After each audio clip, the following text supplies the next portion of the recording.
오늘 우리에게 주시는 말씀은 히브리서 4장 14절로 16절까지 말씀입니다. 신약성경 357면에 있습니다. 히브리서 4장 14절로 16절입니다.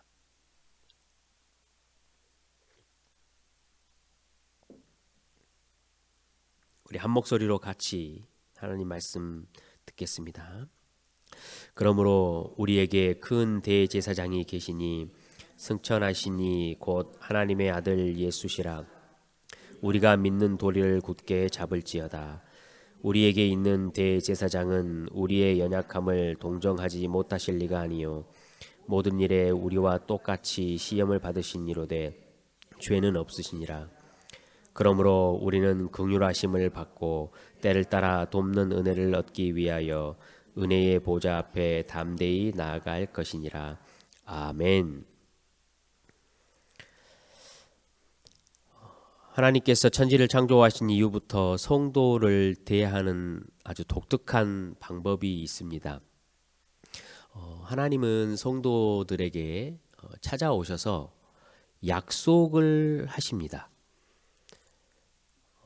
그렇게 하실 필요가 없으신 분이시지요. 그런데 그게 하나님의 은혜예요. 우리에게 찾아오셔서 약속을 하셨다라는 것은 하나님께서 스스로를 우리에게 얽어매시겠다라는 의미이지요. 그게 하나님께서 저와 여러분에게 보이신 아주 독특한 은혜입니다.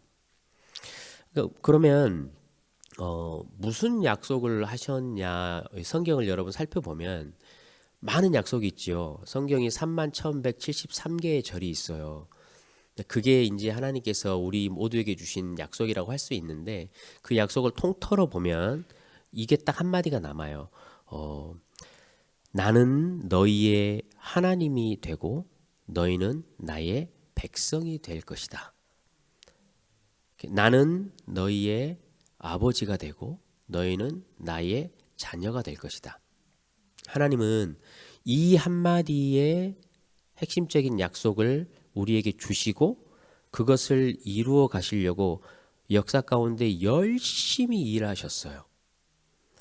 그런데 우리가 너무나 잘 알듯이 창세기 시작하자마자 얼마 되지 못해서 실패를 하잖아요. 우리 인생이 실패한 거예요. 하나님은 그렇지 않지만. 그 실패한 이후에 여러분 성경을 쭉 보시면 출애굽기에 이제 25장에 하나님께서 정말로 놀라운 말씀을 하셔요. 이스라엘 백성들에게 성막을 지으라는 거예요. 그러니까 성막을 지어서 이제 하나님이 하셨던 약속을 또 지키시고 싶으신 거죠. 내려오셔가지고 이스라엘 백성들과 함께 하겠다라는 거였어요. 내가 너희와 함께 움직이겠다. 내가 약속했던 대로 너희의 하나님이 되려고 너희를 애굽 땅에서 건져냈다라고 계속해서 반복으로 말씀을 하셔요. 그런데 문제가 뭐였냐면요. 하나님께서는 이스라엘 백성도 그렇고 우리 성도들에게도 이처럼 은혜를 주시고 사랑을 베푸시려고 하는데 하나님의 또 다른 속성이 있잖아요. 거룩하심. 이제 그게 하나님 안에서 스스로 이게 모순이 마찰이 생기는 거예요. 하나님이 이제 우리 인생들도 그렇고 이스라엘 백성들도 그렇고 하나님이 너무 거룩하시니까 이스라엘 백성들이 하나님에게 가까이 오면 어떻게 되죠? 죽어요. 그냥 죽는 거예요. 이게 하나님이 고민을 하시다가 성막을 짓고 제사 제도를 주셨잖아요. 그래서 대제사장을 이렇게 세워주셔가지고 이 제사장을 통해서 너희가 피를 가지고 오면 나를 다시 만날 수 있을 거야. 너희의 부정함과 죄가 있지만 내가 그것으로 깨끗이 사하고 너희를 다시 만날 거야. 내가 여전히 너희의 아버지처럼 너희의 하나님처럼 너희와 함께 할 거야 라고 주신 것이 구약의 제사 제도예요. 그러니까 이스라엘 백성들은요 이런 하나님의 은혜를 알고 이런 제사 제도와 제사장을 통해서 내 하나님 되심을 맛보는 거죠. 거기에서요, 이스라엘 백성들의 안식이 있는 거예요. 아, 하나님께서 내 하나님이 되시고 정말로 내 아버지가 되시는구나 라는 그 사실에서 깊은 안식이 오는 거죠. 이 히브리서잖아요. 이 히브리 성도들은 바로 이 이스라엘 백성들의 후손들이에요. 근데 지금 역사적 배경이 어떻게 되냐면 우리가 잘 알듯이 로마 시대였잖아요. 핍박을 받고 굉장히 고통 가운데 빠져 있었을 때예요. 고난이 많았고 굉장히 신앙생활 하기가 어려운 때였어요. 그래서 그 히브리 성도들에게 편지를 보내는 것이죠. 이 히브리 성도들도 지금 뭐가 필요하냐면요, 하나님의 인도하심과 하나님의 보호와 하나님의 안식이 필요해요. 근데 중요한 것은 이미 성전이 무너졌어요. 예루살렘 성전이. 주후 70년에 로마에 의해서 성전이 무너져 버려가지고 제사 제도를 할 수가 있는 상태가 못 된 거였어요. 그러면 이제 어떻게 해야 되냐는 거예요. 오늘 본문 여러분 보시기 전에 이제 앞쪽에 11절, 12절, 13절이 이제 등장하잖아요. 이 4장 자체의 핵심 내용이 안식에 들어가는 내용이에요.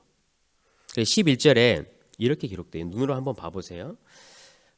저 안식에 들어가기를 힘쓸지니라고 말을 해요. 지금 이 히브리 성도들에게 가장 필요한 것은 이 하나님의 안식이에요. 하나님 되심과 내가 하나님 백성이라는 믿음과 확신이 진짜로 필요할 때예요. 그런데 그렇게 말하시고 12절, 13절에 우리가 잘 아는 이야기가 나와요. 하나님의 말씀은 활력 있고 하나님의 말씀은 좌우의 날성검보다 예리해가지고 우리 혼과 영과 관절과 골수를 찔러 쪼개우고 그 밑에 여러분 또 13절 보시면 우리가 하나님 앞에 서면 우리 속에 있는 모든 것이 다 밝히 드러나 버린다라고 이야기를 하잖아요. 이게 문제인 거예요. 아니, 안식이 필요해서 안식에 들어가길 힘쓰라라고 했거든요. 그런데 이제 안식에 들어가려고 하나님 앞에 딱 서서 어떻게 하면 안식에 들어갈 수 있나라고 성경을 뒤적뒤적 거리고 찾아보면 성경이 우리에게 뭐라고 말을 하냐면 네 속에 있는 거 내가 뭔지 다 알아. 정확하게 성경이 우리에게 이야기를 해요. 우리는 숨기고 싶잖아요. 근데 성경 앞에 딱 서면 이 성경이 거울로 변해요. 우리의 속을 볼 수 있는 거울. 그래서 우리를 발가벗겨 놓은 것처럼 하나님 앞에 딱 세워요. 그러니까 우리 모습이 얼마나 초라해 보여요. 부끄러워 보이잖아요. 하나님 앞에 가까이 못 가는 거예요. 안식에 들어갈 수가 없어요. 그러니까 어떻게 해야 되냐라는 거죠. 그러니까 우리는 여러분 어떻게 안식을 누릴 수 있습니까? 그래서 오늘 본문이 그렇게 시작하는 거예요. 14절에 그러므로 안식에 들어가야 되는데 너희들 모습 꼴로는 안식에 들어갈 수가 없구나. 하나님이 너희들을 이미 속으로 다 꿰뚫고 계시니까. 그러므로 우리에게 큰 대제사장이 계시는 것을 기억하라라는 거예요. 구약시대에 인간의 몸으로 있었던 그 대제사장이 하나님과 이스라엘 백성들 사이에서 화해시키고 이스라엘 백성들을 안식에 들여보냈잖아요. 인간이 그렇게 할 수 있었거든요. 근데 오늘 본문은 그 인간과는 비교되지 않는 하나님을 우리에게 소개시키는 거예요. 바로 예수님이시죠. 그 예수님이 오셔가지고 하나님과 저와 여러분 사이에 딱 서셨어요. 그래가지고 자신의 피로 뿌리시고 우리를 하나님께로 인도해 가는 거예요. 이렇게 그래서 기록을 해요. 승천하신 하나님의 아들 예수 그리스도시다. 승천하셨다라는 것은요, 예수님의 죽으심과 부활하심으로 예수님이 하나님의 이 약속했던 약속을 완성시켰다라는 의미예요. 죽으시고 부활하신 그 예수를 불러서 하나님 보좌 우편으로 딱 앉게 하셨잖아요. 하나님이 그것을 다 인정해 주셨다라는 거예요. 그래서 이 예수 그리스도로 말미암아서 하나님이 약속하셨던 나는 너희의 하나님이 되고 너희는 내 백성이 될 거야. 나는 너희의 아버지가 되고 너희는 내 자녀가 될 거야 라는 약속을 완전히 지키셨어요. 우리가 그 예수 그리스도 큰 대사장인 이분을 믿음을 굳게 붙잡고 있으면 우리가 하나님 안에서 안식을 누릴 수 있다라는 거예요. 근데 여러분, 그러면 예수 그리스도를 굳게 붙잡는 방법이 뭐냐라는 거예요. 오늘 그렇게 우리에게 말하잖아요. 믿음의 도리를 굳게 붙잡을지어다. 어떻게 그러면 그것을 붙잡을 수 있냐면, 여러분 밑에 이제 말씀을 한번 계속 좀 보겠습니다. 15절로 한번 내려와 보십시오. 그 예수님께서 대제사장인데 우리의 연약함을 동정하지 못하실 리가 아니고 모든 일에 우리와 똑같이 시험을 받으신 이시래요. 그러니까 우리가 붙잡아야 될 것은 뭐냐면요. 예수님이 저와 여러분에 대해서 너무나 잘 아신다라는 사실이에요. 너무나 잘 아세요. 우리를 다 알고 계셔요. 왜냐하면 예수님이 똑같이 시험을 받으시고 우리와 같이 똑같이 연약한 상태에 있었다고 말씀하시잖아요. 그런데 오늘 본문에 보니까 예수님에 대해서는 죄가 없으시다라고 표현을 해놨어요. 그러니까 여러분 이게 무슨 의미냐면요. 예수님이 육신을 입고 공생에 계셨잖아요. 그러면서 똑같이 시험 받고 똑같이 죽음의 위기가 있었고 어려움이 있었고 유혹이 있었어요. 이 인간의 몸을 입고 있었기 때문에. 그런데 그분이 죄가 없었다라는 말은 무슨 말이냐면요. 끝까지 갔다라는 거예요. 유혹이 오면 그 깊이가 얼마나 깊은지 여러분 잘 우리는 모르잖아요. 우리 인생은 그래요. 유혹이 조금만 오면 우리는 금방 넘어가잖아요. 시험이 조금만 오면 우리는 금방 넘어지잖아요. 고통이 조금만 오면 우리는 금방 포기하잖아요. 우리 인생이 그렇거든요. 근데 예수님은 죄가 없으셔요. 그러니까 유혹이 오면, 고통이 오고 시험이 오면 그것을 끝까지 버티고 끝까지 통과하신 거예요. 그러니까 그 고통과 유혹이 얼마나 깊고 얼마나 달콤하고 얼마나 고통스러운지를 예수님은 아는 거예요. 우리는 모르지만. 그러니까 예수님이 생각하시기에 내가 이것을 끝까지 저항하고 통과해 보니까 얼마나 힘든지 알겠다. 야, 그렇다면 저 어린 백성들, 저 나주혁신교회 장로에 있는 저 성도들이 유혹을 당할 때, 어려움을 당하고 고난을 당할 때 얼마나 힘들까? 나도 이 정도인데 그걸 아시는 거예요. 그러니까 여러분, 주님이 다 알고 계신다라는 게 우리한테 얼마나 안식이 되는지 몰라요. 왜냐하면 내 꼴이 어떤지 알면서도 나를 받아주신 거잖아요. 내가 얼마나 더럽고 얼마나 연약하고 얼마나 무지한지를 다 알면서도 인정해 주신 거잖아요. 그러니까 여러분 주님 앞에 나오는 게 얼마나 안식이 되는지 모르겠어요. 그러니까 여러분 우리가 안식에 들어가는 그래서 첫 번째 방법은 뭐냐면요. 그거예요. 주님 아시지요. 우리 넘어지고 쓰러지고 죄 때문에 괴로워할 때 있어요. 인생 삶을 살다가 보면 하나님 앞에 내 속을 진짜로 문장으로 만들어가지고 기도를 못할 때도 있어요. 왜냐하면 그럴 힘이 없을 때가 있으니까. 너무 사는 것이 야 어떻게 이렇게 내 삶이 이렇게 되나? 도대체 이게 뭔가? 내가 일하는 거, 내 가족, 직장, 우리 어머니, 아버지, 사랑관계 이게 뭔가? 하나님 앞에 와가지고 뭐라고 말할 힘도 없을 때가 있어요. 그렇지만 여러분 안식에 들어가시려면요 한마디면 딱 돼요. 주님 아시지요. 주님 아시지요. 가슴을 콕콕 치면서 주님 아시지요. 여러분 이 한마디면 되는 거예요. 오늘 그것을 우리에게 첫 번째로 말씀을 해주셔요. 안식에 들어갈 수 있는 방법을 또 한 가지를 오늘 마지막 절에서 말씀해 주시는데요. 우리 한번 같이 마지막 절 16절 같이 한번 읽어볼까요? 시작.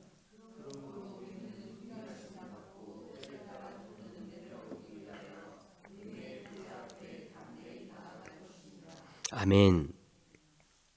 우리가 하나님의 안식으로 들어가려면 은혜의 보좌 앞에 담대히 나가자라고 했는데, 여러분 이것보다 더 중요한 게 있어요.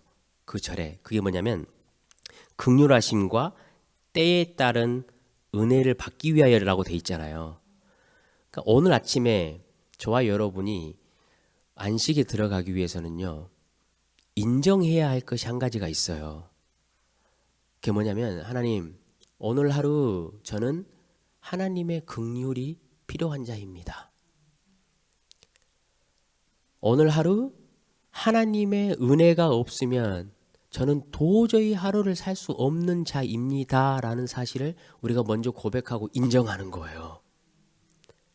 그럼 때를 따라 돕는 은혜라는 의미가 뭐냐면요, 아주 나는 잘 모르지만 오늘 하루를 살아갈 때 하나님이 보셨을 때 가장 적당한 때가 있어요. 내가 어떤 환난이나 위험이나 고통이나 뭐가 됐든지 나는 언제인지 모르지만 하나님이 보셨을 때 이때 가장 적당하구나. 이 아들과 이 딸에게 내가 말씀을 하고 인도를 하는 게 그때에 하나님 저에게는 은혜가 필요합니다라고 고백하고 인정하는 거예요. 내가 원하는 때가 아니고 하나님 오늘 꼭 이 일이 있어야 됩니다 라고 기도하는 게 아니고 하나님의 기뻐하시는 때, 하나님이 기뻐하시는 장소에서 하나님 저에게는 은혜가 필요합니다. 여러분 그것을 우리가 인정하는 거예요. 오늘 이렇게 말하잖아요. 은혜의 보좌 앞에 담대히 나아가자라고 돼 있죠. 담대히 나간다라는 의미가 무슨 말이냐면 원래 이 그리스 원어가 이런 의미를 가지고 있어요. 말함에 있어서 자유함이 있다라는 의미예요. 그러니까 이 단어가 어디에 쓰였냐면 베드로와 요한이 사도행전에 예수님 부활하신 이후에 이렇게 설교하고 다니잖아요. 정치 지도자들이 종교 지도자들이 불러다가 너희들 말하면 죽어라고 했잖아요. 그런데도 개의치 않고 나가서 사람들에게 말하잖아요. 환경이 아무런 상관이 없는 거예요. 그때 쓴 단어예요. 그러니까 말함에 있어서 자유함이 있는 게 담대하다는 의미거든요. 그러니까 오늘 우리가 하나님 앞에 아침에 기도하면서 안식에 들어가기 위해서는요, 내가 지금 처해 있는 상황이 어떻든지 어떤 어려움이 있든지 그 환경과 상관없이 담대하게 하나님 앞에 자유롭게 말하는 거예요. 주님, 오늘 이런 상황 이게 참 답답한데 상관없습니다. 저는 그래도 주님의 은혜가 필요합니다. 그것만 있으면 됩니다. 그게 여러분 하나님의 은혜의 보좌로 담대하게 나가는 거예요. 제 둘째가요, 고등학교에 저희 학교 농구 대표예요. 가지고 이제 시합을 이렇게 클럽별로 하거든요. 그럼 미국으로 가서도 게임하고 캐나다 섬에 가서도 게임하고 고등학교랑 이렇게 경기를 해요. 근데 이제 거기는 뭐 부모가 다 해줘야 되는 거예요. 데려다 주고 데려오고. 그래서 어느 날은 제가 이제 아이가 경기가 끝나서 아빠 저 좀 저 좀 데리러 와주세요. 그래서 제가 데리러 갔어요. 자기 친구들 한 3-4명을 같이 데리고 오는 거예요. 그래가지고 친구들에게 타 그러는 거예요. 그러면서 아빠 출발? 어떻게 하냐면 아빠 go straight, turn left, turn right, up, down, turn right, turn left 계속 하나 내려주고 집 앞에 탁 내려주고 다음 아빠 go straight, turn right, turn left 계속 그러는 거예요. 계속 그렇게 다니다가 보니까 그 친구 중에 한 명이 미안했나 봐요. 계속 아빠 좌쪽으로 외쪽으로 돌아요 올라요 내려요 막 그러니까 그 친구가 It's okay 됐어 괜찮아 나 여기서 내려줘 나 큰 길에서 걸어갈 거야 자꾸 그러니까 둘째가 뭐라 그러냐면요 걱정하지 마 그러면서 딱 한마디를 해요. It's my dad. It's my dad 그러는 거예요. 자기 아버지라는 거예요. 그러니까 그 이야기를 듣는 순간 제가 기분이 어땠을 것 같아요? 너무 기뻤어요. 정말로 기뻤어요. 아, 이 아이가 나를 신뢰하구나.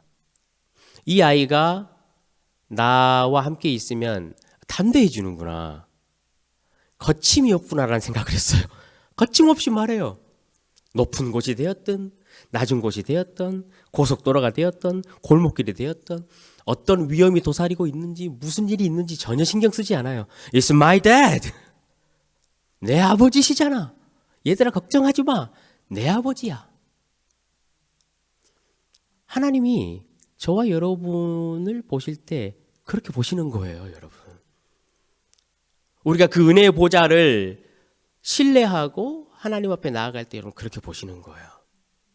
성도 여러분, 우리가 이처럼 하나님의 하나님 되심과 내 아버지 되심을 즐거워하고 기뻐할 때 하나님은 가장 크게 영광을 받으세요. 성도 여러분, 새로운 질서가 시작됐잖아요. 이처럼 하나님이 약속을 지키셨어요. 우리의 하나님이 되시고 나의 아버지가 되시겠다는 약속을 자기 아들 예수를 죽여서 지키신 거예요. 이 은혜의 질서를 오늘 하루 누리시기를 부탁드려요. 여러분 손해잖아요. 알고 있으면서도 그 안식을 누리지 못하면 얼마나 손해예요? 아니 포크레인이 옆에 있는데 숟가락을 들고 삽질을 하면서 자기 길을 만드는 것과 똑같은 거예요. 오늘 하루 여러분 예수 그리스도를 꼭 붙들고 안식으로 들어가시기를 부탁드립니다. 이렇게 기도합시다. 주님 아시지요? 첫 번째. 두 번째는 주님 오늘 주님의 가장 적당할 때에 저에게 은혜가 필요합니다. 그것만 있으면 됩니다. 오늘 주님께서 저와 여러분에게 큰 안식을 주실 줄로 믿습니다.